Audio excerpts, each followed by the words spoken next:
Hi friends, ఆత్మరక్షణ కోసం karate నేర్చుకోవడానికి బాగా ప్రసిద్ధి చెందిన ఒక లేడీ టీచర్ దగ్గర జాయిన్ అయిన నేను, ఆవిడ నాకు కరాటే పాఠాలు నేర్పుతుంటే నేను మాత్రం ఆవిడకి పడక గది పాఠాలను నేర్పించాను. నా పేరు రవీంద్ర. నా వయసు 23 సంవత్సరాలు. ఇంకా అసలు కథ విషయానికి వస్తే, ఒకరోజు మా ఇంటికి బైక్పై వెళుతూ ఉండగా దారిలో సడన్గా నాకు అడ్డొచ్చిన కుర్రాడితో నాకు వాగ్వాదం జరిగింది. తప్పు అతని వైపు ఉన్నా కూడా నాకు క్షమాపణ చెప్పకపోగా, పైగా నాతో చాలా దురుసుగా వాగ్వాదానికి అయితే దిగాడు. అయితే అతడి శరీరాకృతి నాకన్నా చాలా బలిష్టంగా ఉండటం చేత అతను కావాలనే గొడవ పెట్టుకోవటానికి నా పైకి వచ్చి చేయి చేసుకున్నా కూడా నేను అతనిని ఏమీ చేయలేకపోయాను. దానికి కారణం అతను చాలా బలిష్టంగా ఉండటం, అతని ముందు నేనేమో ఒక ఎలక పిల్లలా ఉండటం. దానితో నేను 1-2 రోజులు అవమాన భారంతో మానసికంగా బాగా కృంగిపోయాను.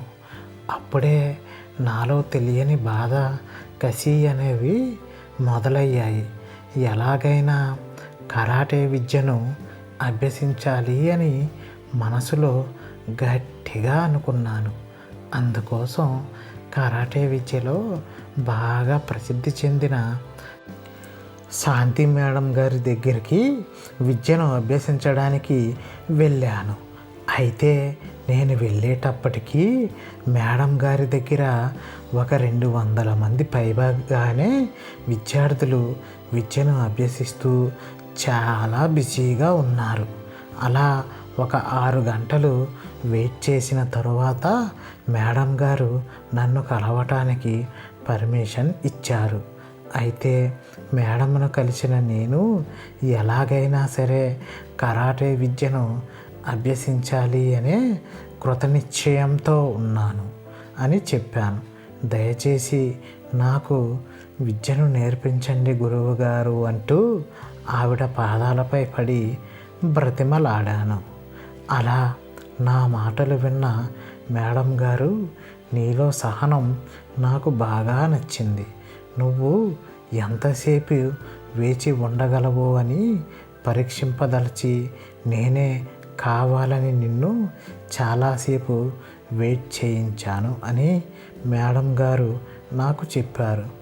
ఎందుకంటే కరాటే విద్య అనేది ముఖ్యంగా సహనం, ఓర్పుల మీదే ఎక్కువగా ఆధారపడి ఉంటుంది అని నాకు చెప్పారు. ఈ విద్య నేర్చుకోవడానికి ముఖ్యంగా ఈ 2 చాలా అవసరమని, అవి ఒకటి క్రమశిక్షణ, రెండవది పట్టుదల. అలాగే విద్య నేర్చుకోవాలన్న సంకల్పం నీలో ఉన్న కసిని నేను చూశాను కాబట్టి రేపటి నుండే నువ్వు వచ్చి ఇక్కడ జాయిన్ అవ్వు అంటూ నాకు అక్కడ ఉన్న పద్ధతులు అన్నింటినీ చెప్పి మరుసటి రోజు నుంచి రమ్మన్నారు. అయితే నేను మాత్రం ఆవిడ గురించి నా మనసులో ఇలా అనుకున్నాను. నన్ను కావాలనే చాలాసేపు ఆ గదిలో వెయిట్ చేయించింది, దొంగ ముఖంది. అంతేకాకుండా దీన్ని ఎవడు అనుభవిస్తాడో కానీ చాలా అదృష్టవంతుడు అని. ఎందుకంటే శాంతి టీచర్ చూడటానికి గంభీరంగా, మాట చాలా కటువుగా ఉన్నప్పటికీ అందులో మాత్రం ముద్దుగా, బుద్ధిగా పాలరాతి శిల్పంలా ఉంది.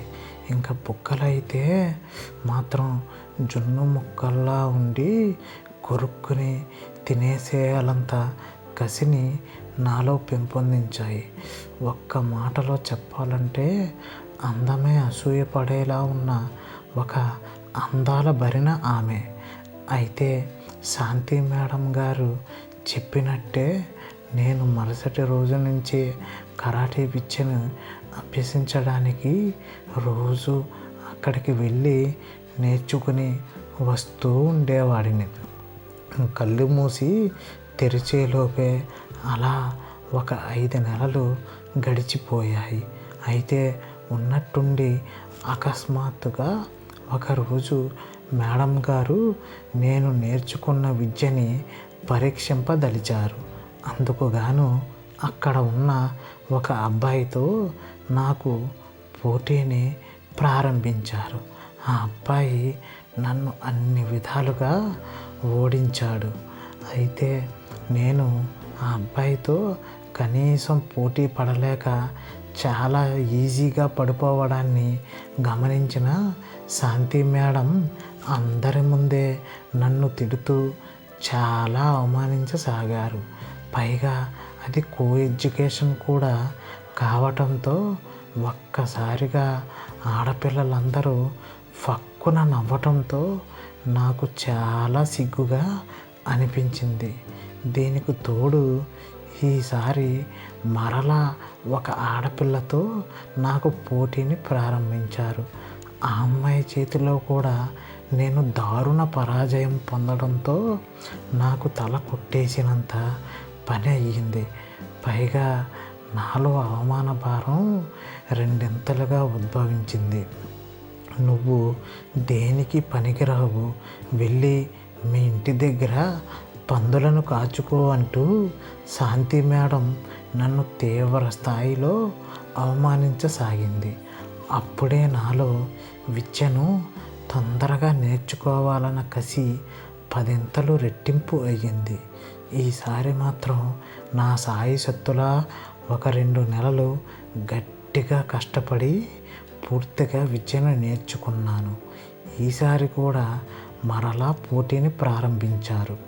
ఈసారి మాత్రం నాతో పోటీ పడిన వారందరినీ ఆడ మగ అనే భేదమే లేకుండా చిత్తుగా ఓడించాను. అలా ఎప్పుడైతే అందరినీ ఓడించగలుగుతున్నానో ఉన్నట్టుండి నాలో అహంకార జ్వాలలు అంబరాన్ని తాకడంతో ఎవరో ఎందుకు శాంతి మేడం, పోటీకి దమ్ముంటే మీరే రండి, నా ప్రతాపాన్ని మీకు చూపిస్తాను అంటూ కయ్యానికి కాలు దువ్వాను. ఆ మాటలు విన్న శాంతి మేడం గారు అక్కడే నాతో పోటీలో పాల్గొని చాలా కష్టతరంగానే నన్ను ఓడించారు. అయితే ఆ పోటీని చూసిన వాళ్ళు మాత్రం నేను ఓడిపోయినప్పటికీ కూడాను చాలా బాగా పోరాడావు అంటూ నన్ను మెచ్చుకోసాగారు. ఇంకా అందరూ విద్యార్థులు ఎవరి ఇళ్లకు వారు వెళ్ళిపోయారు. నేను మాత్రం సాయంకాల వేళ మరలా శాంతి మేడం దగ్గరకు వచ్చి, మరలా మీరు నన్ను ఓడించగలిగితే మీరు ఏది చెప్పినా నేను చేస్తాను అంటూ ఆవిడని రెచ్చగొట్టసాగాను. దానితో శాంతి మేడం మరలా నాతో పోటీ పడేందుకు సిద్ధమయ్యారు. పైగా ఆ చుట్టుపక్కల మా ఇద్దరం తప్ప ఎవరూ లేకపోవడంతో అలా పోటీలోకి దిగిన మా ఇద్దరం ఎవరి బలాబలాలను వారు ప్రదర్శిస్తూ ఉండగా అప్పట్లో ఆవిడ నాకు చేసిన అవమానాన్ని గుర్తుకు తెచ్చుకొని ఆ పోటీలో నియమాలకు వ్యతిరేకంగా శాంతి మేడంను నాకు ఇష్టం వచ్చిన చోట తాకేవాడిని.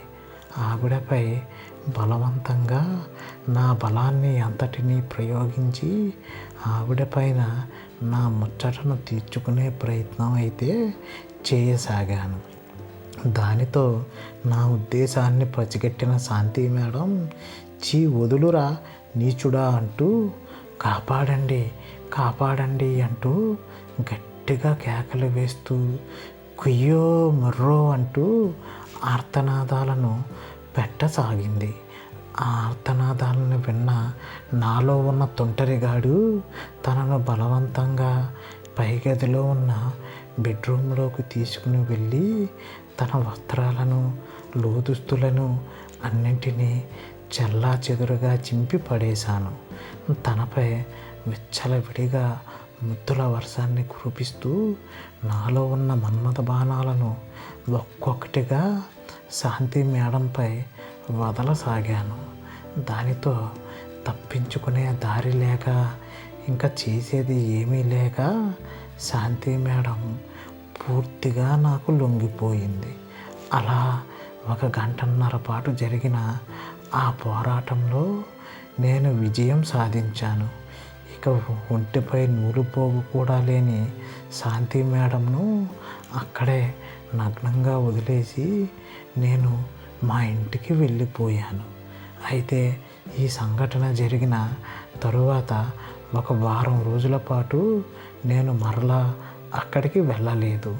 అయితే ఒకరోజు నా తోటి విద్యార్థి సాయంకాల వేళ మా ఇంటికి వచ్చి, శాంతి మేడం గారు నిన్ను వెంటనే వచ్చి కలవమన్నారు అని నాకు చెప్పాడు. అయితే మనసులో కొద్దిగా భయపడుతూనే వెళ్ళిన నేను అక్కడ ఉన్న దృశ్యాన్ని చూసి షాక్ అయ్యాను. ఎందుకంటే శాంతి మేడం అప్పటికే సిల్క్ చీర కట్టుకుని, మల్లెపూలు పెట్టుకుని బాగా ముస్తాబయ్యి రెడీగా ఉన్నారు. అక్కడికి వెళ్ళిన నన్ను చూసి, నీకు దమ్ముంటే ఈసారి నన్ను ఓడించు అంటూ మరలా నన్ను రెచ్చగొట్టే ప్రయత్నం చేసింది శాంతి మేడం. దానితో మరలా నేను పోటీలో పాల్గొన్నాను. కానీ ఈసారి మాత్రం శాంతి మేడమే నాపై ముద్దుల వర్షాన్ని కురిపించి తనంతట తానే నాకు పూర్తిగా లొంగిపోయింది. బహుశా ఆ రోజు నేను చేసిన పనితనం శాంతి మేడంకి బాగా నచ్చి ఉంటుందనుకుని నా మనసులో నేనే ముసిముసి నవ్వులు నవ్వుకోసాగాను. ఇట్లు మీ రవీంద్ర. ఓకే ఫ్రెండ్స్, ఈ రోజుకైతే ఇదేనండి మన స్టోరీ. మా వీడియో కనుక మీకు నచ్చినట్టయితే లైక్ చేయండి, షేర్ చేయండి, సబ్స్క్రైబ్ చేసుకోవడం మాత్రం మర్చిపోకండి ఫ్రెండ్స్. మీరు సబ్స్క్రైబ్ చేసుకుంటేనే ఇటువంటి మరిన్ని వీడియోస్ మీకు వస్తూ ఉంటాయి. Bye bye.